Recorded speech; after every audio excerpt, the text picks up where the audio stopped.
네, 반갑습니다. 서울대학교 정수영입니다.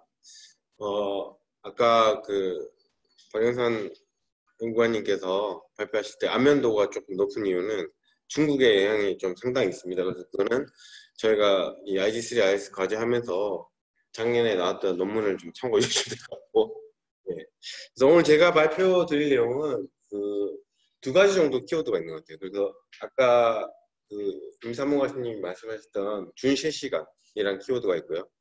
그다음에 두 번째는 조경도 박사님이 얘기하신 것처럼 배출량과 농도 간의 상관관계, 그 배출량의 농도를 어떻게 트랜슬레이트 되는지 우리가 사실은 이제 농도를 항상 측정하고 있기 때문에 배출량과 이걸 어떻게 연관지는지 이 부분에 대해서 오늘 좀 말씀을 드리려고 합니다. 우리가 배출량을 주목하고 있는 이유는 사실 기후변화 때문이죠. 뭐 말할 필요도 없는데 기후변화를 우리가 미래를 예측하고 우리가 어떤 미래를 갖게 될지는 결국 우리가 어떤 시나리오에 의한 어떤 배출을 하게 될지에 대해 결정되고, 그렇기 때문에 배출량을 정확히 이해하는 게 중요합니다.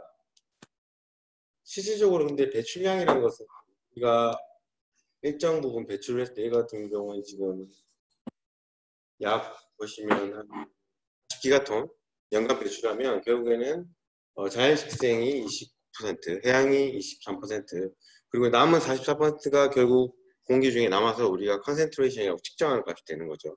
이 부분이 매년 올라가고 있는 건데, 사실 여기서 중요한 부분이 이 버짓이 맞지 않는다는 것입니다. 여기 보시는 것처럼 4%의 버짓 임밸런스가 있어요. 그래서 이제 과거에 우리가 연구를 할 때는 이 버짓 임밸런스를 저기 초록색 식생 29%에 주목을 해서 굉장히 우리가 저 29%에 대한 불확실성을 크게 갖고 있었는데, 지금 그것보다 지금 이제 연구가 많이 됐어요. 그래서 보니까 실질적으로 이 86% 배출량에 의한 언설턴티가 크다라고 얘기가 많이 진행되고 있죠.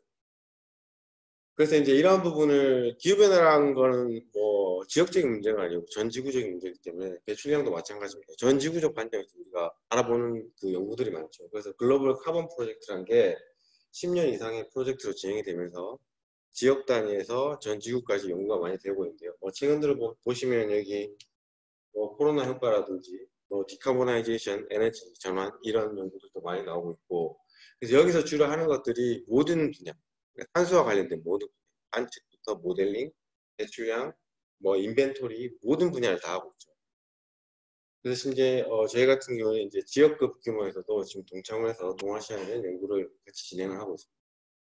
그래서 유럽 같은 경우에는 이 프레임워크가 굉장히 적용이 잘 돼 있어요. 그래서 관측, 모델, 인벤토리, 관측도 위성, 독자 위성 다 가지고 있으니까 위성, 모바일, 현재 할 수 있는 건 다 하고 있죠. 그래서 이제 정확히 그 배출량이 통계적으로 나오는 국가 단위, 지자체 단위로 나오는 인벤토리 배출량부터 실제 농도 측정까지 거의 모든 분야를 다 커버하고 있다고 보시면. 그래서 이제 최근 들어 기상청도 저희가 이제 파일럿으로 참여하고 있는 아이기스 같은 경우에도 대기의 농도 관측을 기반으로 우리가 배출량을 한번 살펴보자라는 관점에서 WMO가 주축이 돼서 연구가 진행되고 있는데요. 지금 이제 전 세계적으로 이제 1차 년도 끝나고 한 3년 정도 돼가고 있습니다. 그래서 이제 그 앞에 글로벌 카본 프로젝트랑 WMO의 차이는, 글로벌 카본 프로젝트는 거의 아까 말씀드린 것처럼 모든 분야를 커버하면 WMO 아이기스 같은 경우에는 관측 기반 영모델링을 보시면 그 부분을 담당하고 있는 것이죠.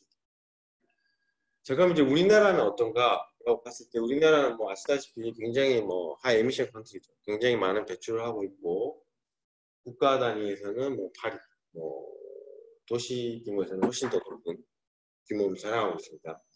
근데 우리나라에서 이제 연구는 어떻게 되어가고 있냐, 여기 보시면 지금 계속 이제 기상청에서 발표해 주셨던 비경대기 우리나라 굉장히 지금 연구가 잘 되고 있죠. 관측망도 잘 돼 있고, 비행기, 티콘, 그다음에 가후 관측망 굉장히 잘 돼 있습니다. 그런데 사실은 이제 그 기후변화 관련된 배출이라는 입장에서 봤을 때는 아까 대륙 관측소 얘기도 나왔지만 사실은 도시 등 배출원 지역은 없고, 위성 같은 경우에는 지금 고셋이나 오시오 같은 외국의 위성을 쓰고 있죠. 근데 이제 외국의 위성을 쓸 경우에는 하이 프리시전 데이터를 얻기가 힘들어요. 예를 들면 지금 3년 동안 관측했을 때 저희가 쓸 수 있는 자료는 고농도 배출원 지역에 30일이 안 됩니다. 그럼 약 3%도 안 되는 자료 가지고 위성 자료를 쓰겠다고 하는 지금 그런 현황이고요. 그다음에 한반도에 최적화된 모델은 현재 존재하지 않습니다.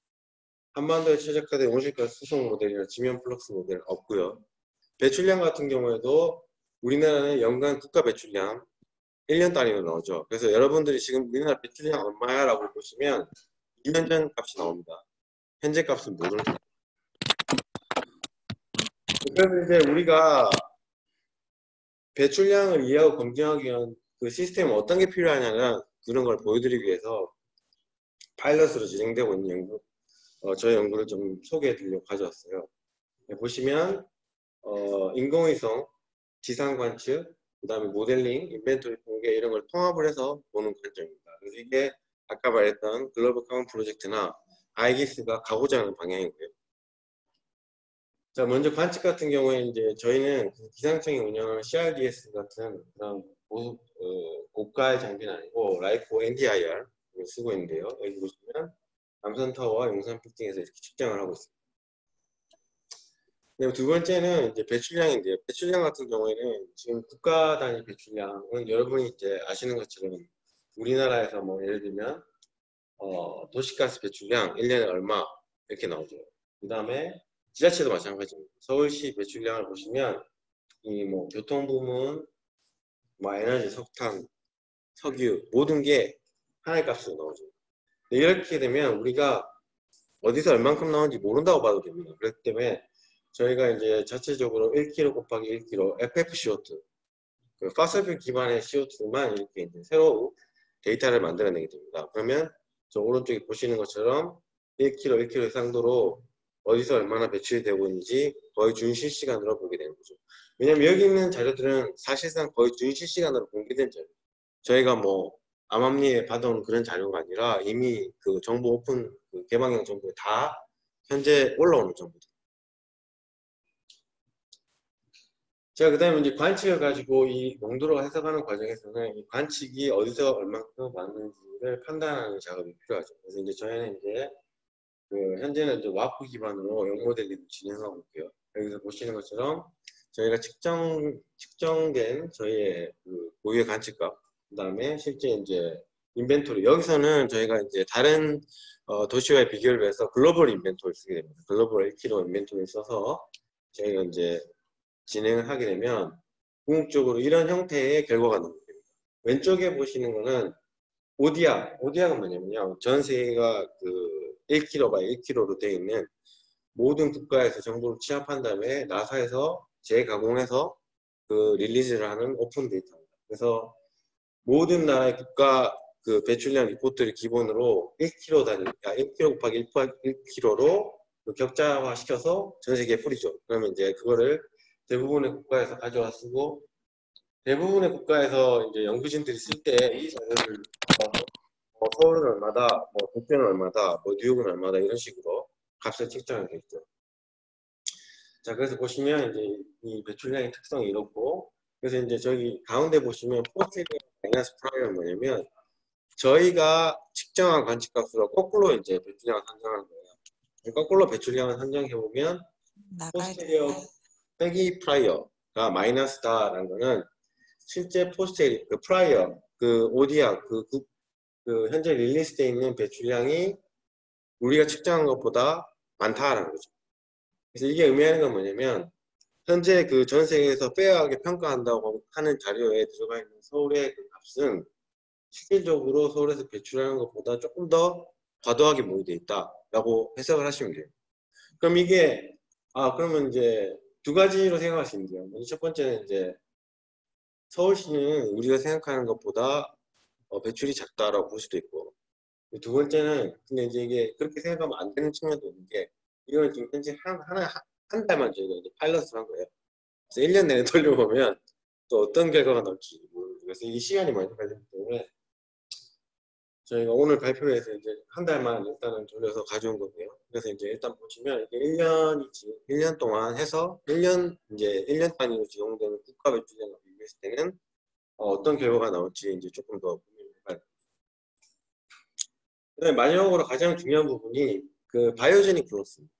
실제적으로 우리가 지금 여기 뒤로 돌아서 창문을 보시면 아시겠지만 굉장히 바이오제닉 플러스가 많이 있습니다. 예를 들어 서울 같은 경우에 아까 뭐 우리나라 농경지 56%도 있었지만 서울 같은 경우에는 실제로 녹지가 26%거든요.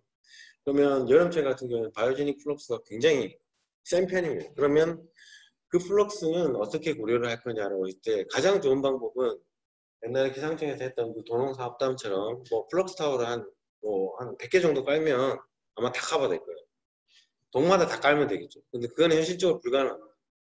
그래서 이제 저희 같은 경우에는 그 일본의 위성 히마와리가 제공하는 준실시간 자료를 써가지고 플럭스 데이터 기반 플럭스 모델을 만들어서 플럭스를 산정하고 있습니다. 그래서 다행히 현재까지 저희가 이제 구축한 모델에서는 과거에 도농에서 했던 여러 개 플럭스 타워와 굉장히 유사한 값을 보여서 공간 확대를 하는데 희망적으로 보고 지금 작업을 계속 진행을 하고 있습니다. 그래서 이제 실제로 이제 이것도 마찬가지로 그 인위적 배출량처럼 1kg 곱하기 1kg 이런 격자 형태가 되어서 1kg 안에 있는 녹지에서 배출되는 플럭스를 계산을 하게 되는 것이죠. 그래서 궁극적으로 필요한 것들은 이런 거, 그래서 배출량이 필요하고 관측도 필요하고 모델링도 필요한 거죠. 그래서 이 세 개가 맞물려 돌아갔을 때 결국에는 우리가 정책적으로 실효성 있는 감축 목표를 달성할 수 있는 어떤 값을 내놓을 수 있다는 거예요. 지금 현재는 인벤토리, 관측, 모델링 다 따로 놀고 있죠. 지금 뭐 담당 부처도 다 틀리고 하는 역할도 다 틀리고 그렇기 때문에 이게 하나의 시스템으로 맞물리지 않으면 우리가 이거를 평가하기가 힘들어집니다. 다시 한번 돌아와서 그러면 이제 현재 보시면 이런 거죠. 국가 단위는 아직 멀었어요. 국가 단위는 아직 힘든 상태고 우리가 적어도 하나의 그 정보를 많이 얻을 수 있는 도시 단위로 내려갔을 때는 예를 들어서 서울시 같은 경우는 저희가 이제 관측이 개발되고 있고 위성은 현재 저희가 이제 그 오시오 3, 오셋 2와 함께 그 샘 모드, 그러니까 셀렉티드 에어리어 모드라는 게 있거든요. 이게 뭐냐면 이제 위성이 서울에 와서 훨씬 더 촬영을 많이 하는 거예요. 그거를 지금 협약을 맺고 지금 서울은 촬영하고 있어요. 그래서 서울은 이제 문제가 없고 우리나라는 또 안 되는 거죠. 그다음에 이제 배출량 통계는 아까 말했던 것처럼 서울시 대상으로는 개발이 되고 있어요. 1km 곱하기 이렇게. 한반도 최종 모델도 서울시 대상으로는 개발이 되고 있어요. 서울시는 언젠가는 저희가 연구를 통해서 진행이 될 것 같아요. 근데 이제 앞으로 우리가 가야 될 방향은 국가 단위이기 때문에 이제 이 프레임워크에 맞춰서 하나씩 가야 된다는 거죠. 아까 김상훈 교수님 지적했던 것처럼 관측도 롱텀으로 가야 되는 것처럼 이런 시스템도 결국에는 기업을 가지고 하나씩 만들어 가야 되는 거예요. 이게 우리가 가장 뭐 정책적으로 필요하다 그러면 이게 2030년이 아니고 이행점검 2024년 이행점검에 자료를 제출할 때 현재는 우리가 공고사항이에요. 이런 것들이. 이번에 IPCC AR6 같은 경우에는 이런 작업을 공고했죠. 공고했기 때문에 아마 선진국들은 다 포함을 할 거고 우리나라는 아마 현재는 정보가 없기 때문에 국가온실가스센터에서 제공하는 그 온실가스 정보만 아마 리포트를 하게 될 거예요. 그 다음에 감축 목표를 달성할 때 아까처럼 우리가 국가에서 보고하는 자료가 현재 실제 우리가 배출한 것보다 과도하게 보이고 있다고 하면 그거는 이제 사실상 우리는 손해보는 거죠. 우리가 더 감축할 목표는 낮아질 수 있는 건데 더 과도하게 규제를 할 수 있다는 뜻이 됩니다. 그리고 마지막으로 미래를 예측하는 저희가 하는 과학적인 부분에서도 굉장히 중요한 역할을 할 수 있습니다. 왜냐하면 지금 현재 배출량이 과도하게 보이돼 있다 라고 하게 되면 우리는 앞으로 예측하는 것도 더 과도한 미래를 예측할 수밖에 없거든요. 그래서 현재 검은선에 있는 현재 실책으로 보고되고 있다라고 하는 그 배출량에 대한 불확실성을 줄이지 않으면 이 미래의 라인들도 다 이제 덮어지게 됩니다. 제 발표는 여기까지 하겠습니다.